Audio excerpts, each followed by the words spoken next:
코로나 바이러스 19 국내 발생 현황을 말씀드리겠습니다.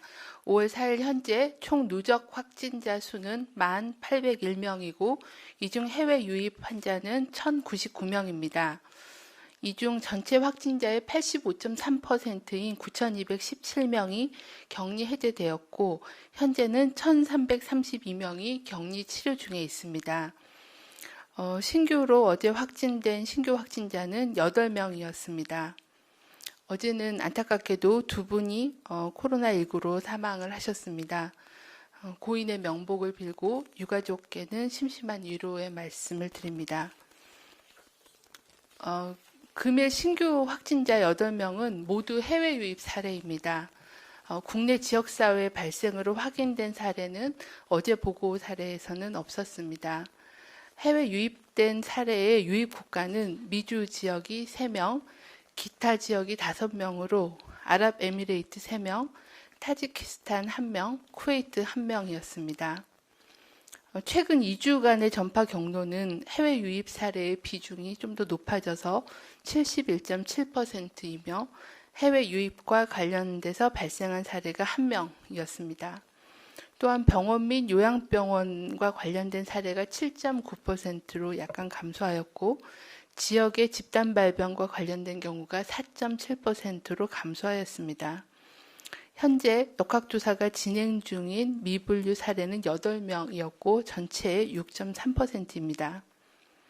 정부는 그간의 코로나19 유행 양상과 대응 상황을 토대로 총리 주재의 중대본 회의를 거쳐 5월 6일부터 생활 속 거리 두기로 전환하기로 결정하였습니다. 코로나19는 단기간 안에 종식이 되는 것은 어렵고 전 세계적으로도 대유행이 장기화될 것이 예상됨에 따라 국민 여러분께서는 방역의 주체라는 인식하에 생활 방역 5대 수칙을 일상생활에서 철저히 준수해 주실 것을 당부드립니다. 또한 올바른 마스크 착용법, 그리고 생활에서 실천할 수 있는 소독 방법, 그리고 65세 이상 어르신 및 만성질환자 등 고위험군의 맞춤형 생활수칙, 그리고 일상 속 건강한 생활습관 등 4개의 보조수칙도 함께 제시해 드렸습니다. 특히 마스크의 경우에는 국민들의 의견 수렴을 받아서 일부 그 수칙의 내용들이 보강이 되었습니다.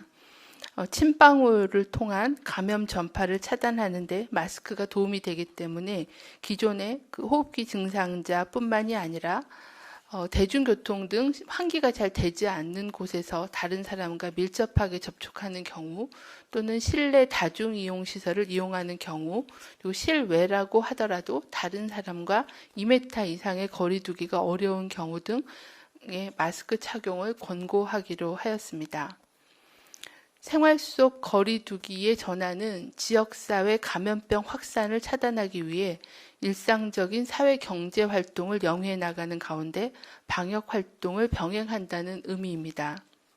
이는 기존과 같은 일상으로 돌아가는 것이 아니라 감염 예방 수칙이 일상생활에 녹아들어 국민들께서 상시적으로 실천하는 새로운 일상으로 나아가는 것임을 강조하여 말씀드립니다.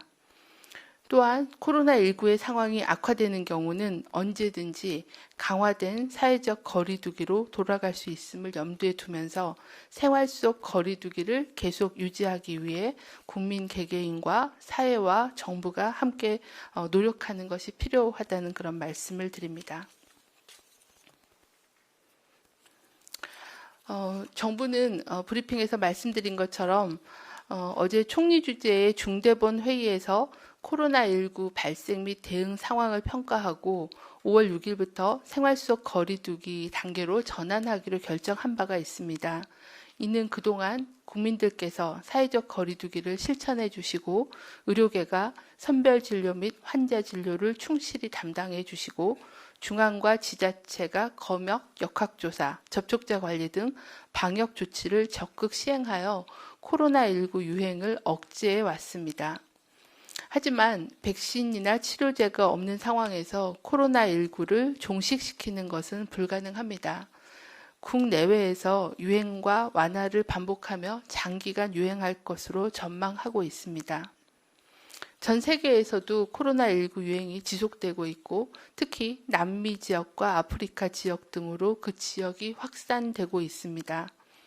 국내에서도 아직까지는 감염 경로를 확인할 수 없는 산발적인 사례가 발생하였으나 사회적 거리 두기의 실천 등으로 대규모의 유행으로 이어지지 않고 조치가 진행 중에 있습니다.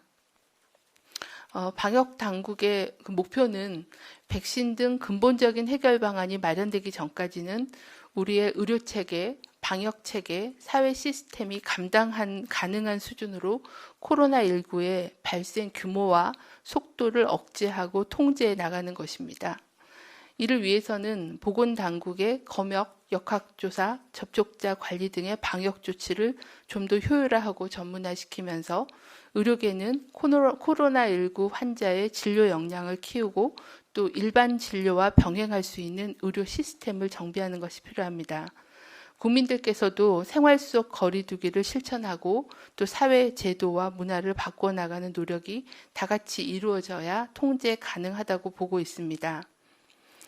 생활 속 거리 두기로의 전환이 감염병에 대한 경각심이 없었던 코로나19 이전의 과거 일상생활로 돌아가는 것이 아니라는 점을 분명히 말씀드리고 싶습니다. 방역당국은 코로나19 국내 유행 상황과 생활 속 거리 두기 이행 상황을 지속적으로 모니터링해서 감염병 상황이 악화되는지 경계하고 살피며 대응 수준을 조정해 나가도록 하겠습니다.